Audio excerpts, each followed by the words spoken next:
Hello, friends, and welcome to a very special edition of the Happy Half Hour. A very happy half hour Happy today. half hour. Look at that. She's already been in the Deep Eddy again. And folks, No, that's just the spirit overcoming me. that's right. It's the spirit overcoming you, all right. This episode of the Happy Half Hour is brought to you by our friends at Deep Eddy Vodka. I mean, look at that Panthers tailgate pack. Sources close to me say that it makes your tailgate 38.7% happier. So everybody's having a good time. Does it say 38.7 on this box? I don't think so. I just made that up. 98.2% of all stats are made up on the spot. Didn't you know that? Yeah, Abraham Lincoln used to say that. Yeah. But anyway, thanks to our friends at Deep Eddy for sponsoring. Don't forget, and in case you weren't in the spirit yesterday, you can get into the spirit with the Deep Eddy Vodka Sweet Sips Sweepstakes. I've been practicing that all weekend, friends. You can reach back there behind you on the screen, push that button, and enter the contest. Craft your perfect game day cocktail and win big.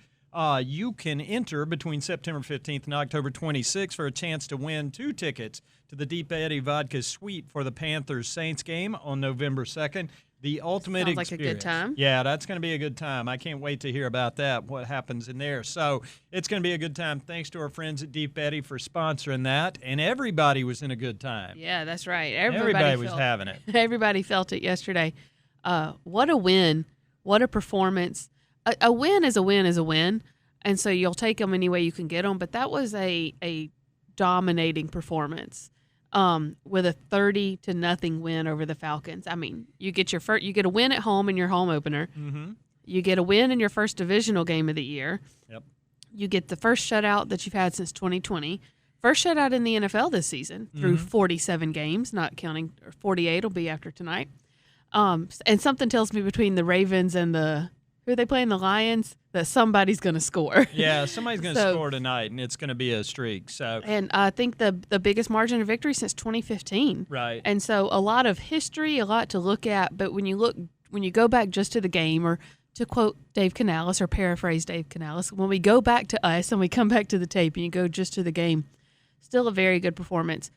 Guys said today in the locker room, like Nick Scorton, he was like, there's still a lot we did wrong. There's a lot we messed up on. There was a lot to learn from the tape on this Tell the Truth Monday. Because there were some plays where it's like, okay, if Atlanta had hit that, then the game might look a little different. But they didn't have very many opportunities to hit those plays because this defense was so stifling all day from opening kick to the final one. Final play of the game was a forced fumble from the guys that were getting in there. A lot of rookies, second string guys that got in there still forced a fumble to finish with 3. Yeah. 3 turnovers yesterday. I mean, it truly was. There was so much happening at once. It was a little hard to encapsulate. And my wife, I love her.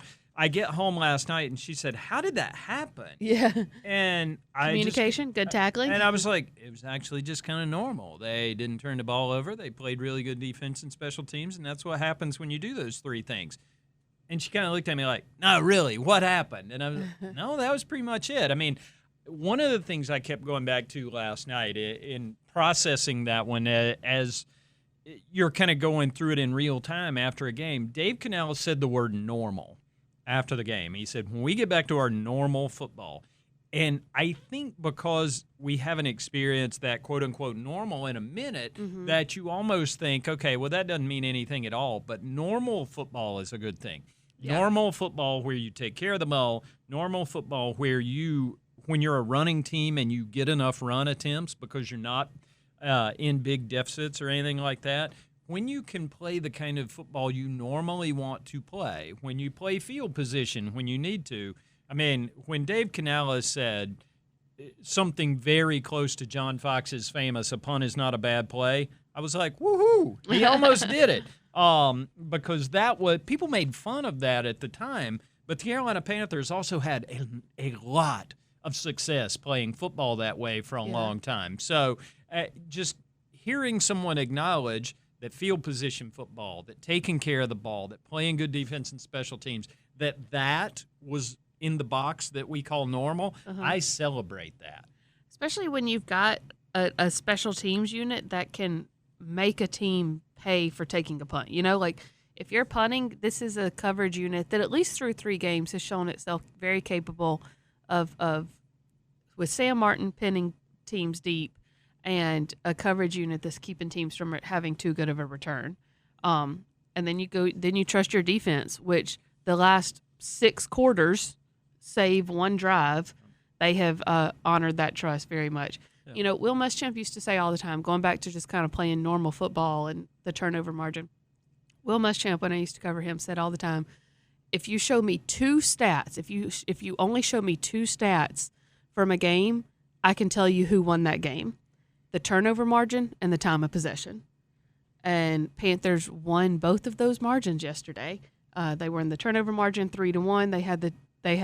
And they controlled the time of possession, just slightly, but just enough. I think it was 31 minutes to 28 minutes. Here's the thing: if you only looked at, and I know, while most of the people who are enjoying the Happy Half Hour presented to you by Deep Eddy are familiar with what the Panthers did, many people around the country are not. And a lot of those people are going to look at a stat sheet. They're going to look at a box score online, something like that, and they're going to look at Bryce Young. What was it, 16-24? 16-24 for 121. Yeah, and they're going to be like, he wasn't that good.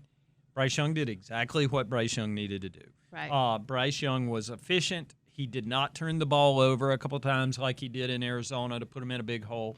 And when all of those things are working together, and you've got that complementary football that coaches love to talk about, that was a perfect box score. Mm-hmm. I used to always think, even back to the early days when Kerry Collins was the quarterback, when Kerry threw for 300, that was usually a bad day because that meant they were in positions where he had to throw it a lot. And that team also was built in a way where they wanted to lean on the run game. So I think not having big stats leaves holes for people to think they need to be filled in. I mean, Dave talked about it last night. He said some of those deep balls to T-Mac, you wish you'd have had back. You wish you'd have connected on a few more of those, would have made that stat sheet look better.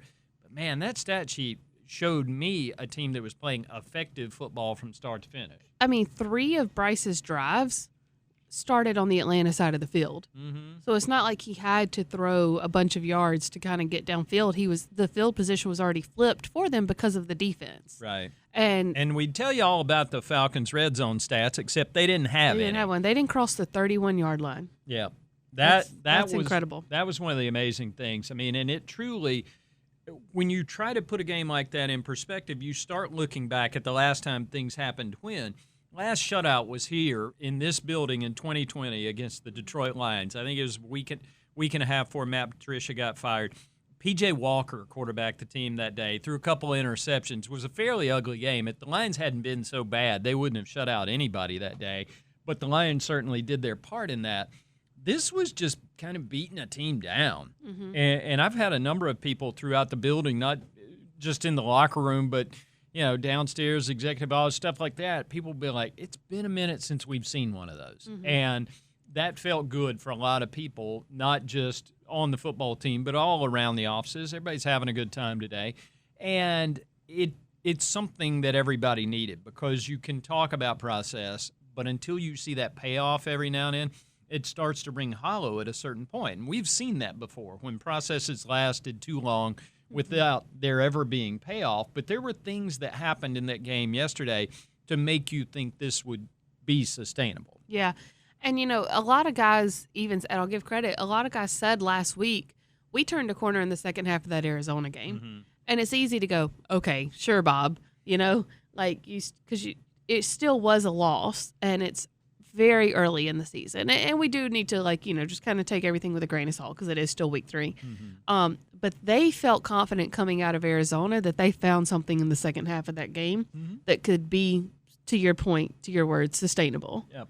And at least through this game, they seem to have been proven right. Right. And that's what it's going to have to be. I mean, things as small as, and it's funny that I say as small as because I'm talking about the biggest guys on the team, you replace a couple of starters on the offensive line and continue to protect and continue to run the ball. The Falcons had 6 sacks a week before against Minnesota, 1 yesterday.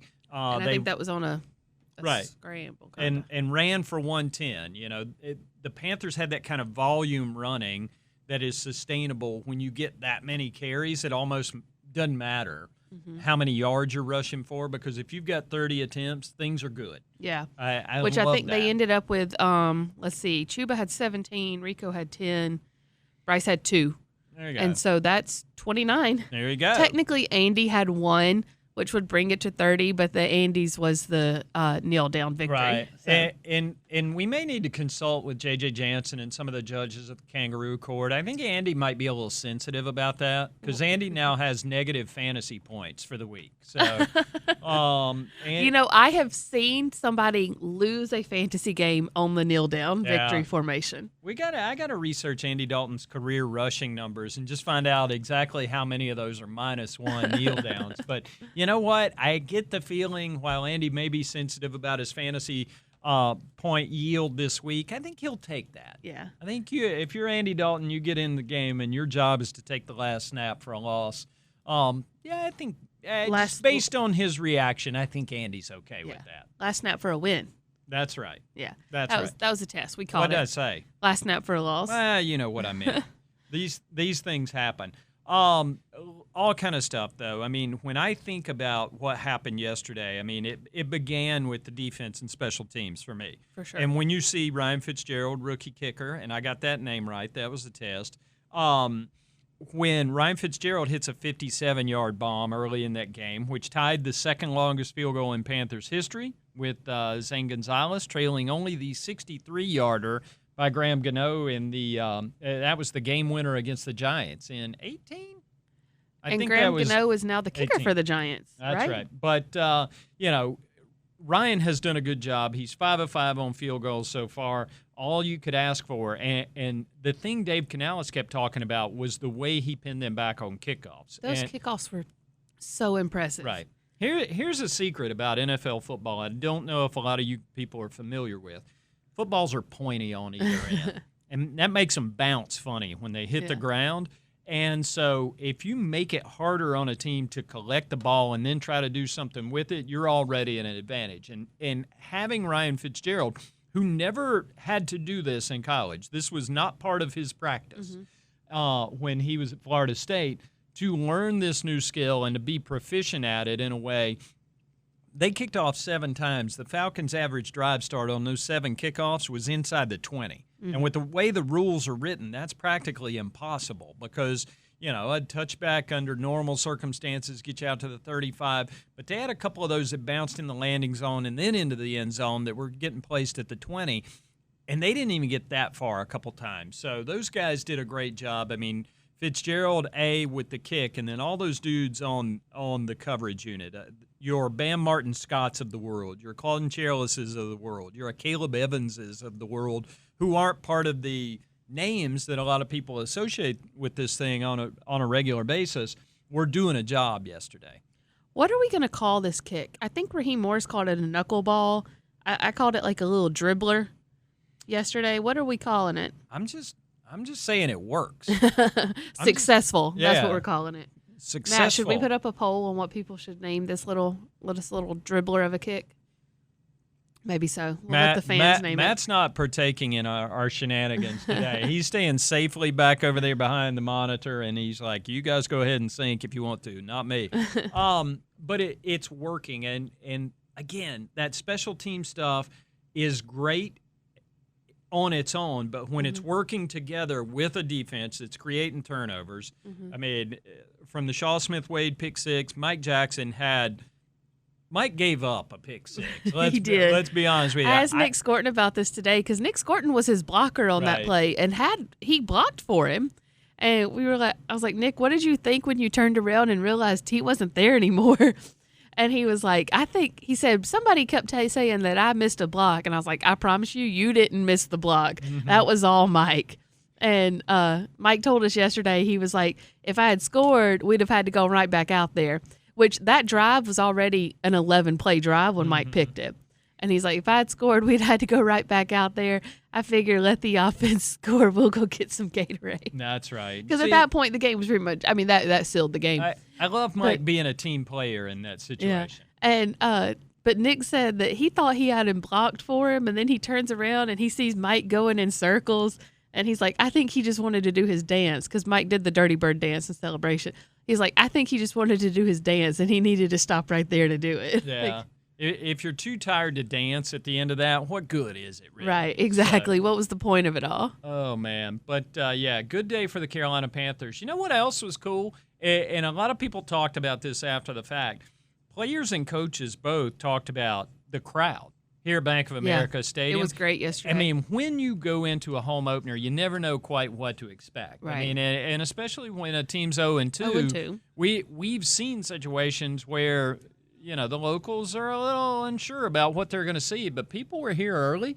The crowd was good throughout the day, and Dave talked about it. I mean, some of those sequences in the third quarter when the Falcons are trying to do stuff and get back in the game, he's like, nah, man, our fans were good. What'd Bryce say? What was the word he used? Was it electric to describe the fans? I mean, something like that. Yeah, it was a good crowd. I don't know. Maybe they forced some delay of game a couple of times. Yep. Maybe it was that Deep Eddy tailgate pack. Everybody was in the mood when they walked in the door. No, I think people are ready to see, and some of the enthusiasm about this year's team is organic because this team is, empirically speaking, getting better at a lot of stuff right in front of our eyes. But an 0-2 start on the road kind of had some people feeling some sort of way. But, you know, team did their part, came out there and took care of business against the Falcons. And I joke with our friends. When I see Wes Durham, the Falcons play-by-play announcer, when I see our old friend D. Orlando Ledbetter from the AJC come into town, I said, friends, we've seen some things in this series. Falcons-Panthers games can get weird. I told Zoki in the pregame show, I said, I don't know what it's going to be today, 51-38, 9-7. Who knows? I did not have 30-0 Panthers shutout on my bingo card yesterday, so that was another entry into the lore of this series. And, you know, the natural joke to make here is neither did they. Yeah. But it was so interesting. I went down to the field at the end of the game yesterday, Darin. I don't even know if you knew this. I went down to the tunnel as they were coming off, and I was expecting guys to be like bouncing off the walls of the tunnel, like hyping up fans and stuff like that. And Taylor Moton did give a good little show for fans as he came off. But most of the guys walked off very, go back to this word, normal. Normal. It was almost like stoic a little bit. Like they were just like, okay, cool, another game. It seemed almost the same way they walked off the field last week in Arizona. Yeah. And there was still an appropriate amount of celebration. You know, we have a really good locker room speech video up on Panthers.com that you can go watch. Dave Canales said, you know, today they were still celebrating as they finished out their 24-hour rule. And, you know, it makes watching tape a little bit easier when you're doing it after a win. But they came off the field very just cool. Yeah. Another game. We won. This was the thing that was supposed to happen. Yeah. And again, I go back to a lot of defenders especially said this past week that they felt very confident about whatever they had found in Arizona. No doubt. No doubt. And that stuff becomes real, and it begins to feed itself at a certain point because Canales has talked about wanting this to be normal. He's talked about wanting to play that complementary football. The other thing he's talked about is wanting it to be player-driven. Mm-hmm. So seeing guys treat it that way, seeing Chuba Hubbard tell people in the locker room after the fact, this is what it's supposed to be. Yeah. When it's your Chuba Hubbards, when it's your JCs, when it's your Derricks doing that kind of talking, that's when you know this thing's beginning to take root. So good start for them. As Dave Canales, I thought it was funny today when he said, oh, yeah, we're still celebrating it in there. And he immediately did one of these and looked at his watch because there is a point on Monday afternoon when the page flips and you're on to New England, as the guy in New England used to say. Yeah. And they have to switch gears. Dalton told me the other week, he was like, when we switch that tape, when we go from looking at last week's tape to next week's tape, he said you'll see guys' body language change. Uh-huh. You'll see guys have a different bearing altogether because they know, okay, it's time to put that one in a box, put it behind, keep it moving. Uh-huh. But I think the Panthers were well within their rights to enjoy that one because that was about as good as a home opener can go. Yeah, and it wasn't even, just to kind of put a final point on it, it wasn't even, like we said, Atlanta had some missed opportunities, a couple of drops here and there. Hashtag Ron Rivera. Do what? Hashtag Ron Rivera. That was one of Ron's favorite cliches, missed opportunity. And they did have a couple of them, but there was also, like, this was a good game plan by the Panthers. I mean, talk about switching on the tape. Like, one of the things that Shaw Smith-Wade mentioned yesterday was, like, they saw something very specific on tape with Michael Penix that they knew they could take advantage of, and they did all day. They said he'll throw late to the flats, and if we're there, we can take advantage of it. They got a tackle for loss. They got a pick six, and I think 6 of the other 8 times he threw late to the flats, they got one of them was a Bijan Robinson explosive, but on the other ones, they accumulated a grand total of 6 yards. Yeah. And so, like, it was something that they went in with a plan for this to happen, and then it did. Yep. Defense so now do it again. Defense is definitely playing better. Different test coming up next week against the Patriots. We'll get into all that later in the week and get on with that. But, listen, I think it's okay to feel all right about this one. Again, it's normal to feel okay. It's normal to enjoy a win. So the Carolina Panthers deserve that one. It's been a little bit coming. And so to have that recognition that this is what they want it to look like and have it succeed in that way was amazing. When games end with backup quarterbacks, it's usually good for one side, bad for the other. Kirk Cousins had to play for the Falcons. Not great. Andy Dalton got to take that negative fantasy point. Okay for the Panthers. Everybody will take that. So all good things after the home opener here at Bank of America Stadium. We'll be back with you on Thursday. In between now and then, stay tuned to Panthers.com. We got all kinds of stuff for you from that win and looking forward going on into next week. Thank you to our friends at Deep Eddy. Again, make sure you enter the Sweet Sip Sweepstakes. That's what it says right back there. I'm learning that. I'm going to say it without stumbling. It's a little harder than Happy Half Hour, isn't it? It's a little bit harder. Sweet Sips Sweepstakes. Sally there you go. sells seashells. Enter that for 2 tickets to the Deep Eddy Suite for the November 9th game against the New Orleans Saints. That'll be a good time. Thanks to our friends at Deep Eddy. Thanks to Cassidy. I'm Darin Gant. We will see you Thursday on the Happy Half Hour.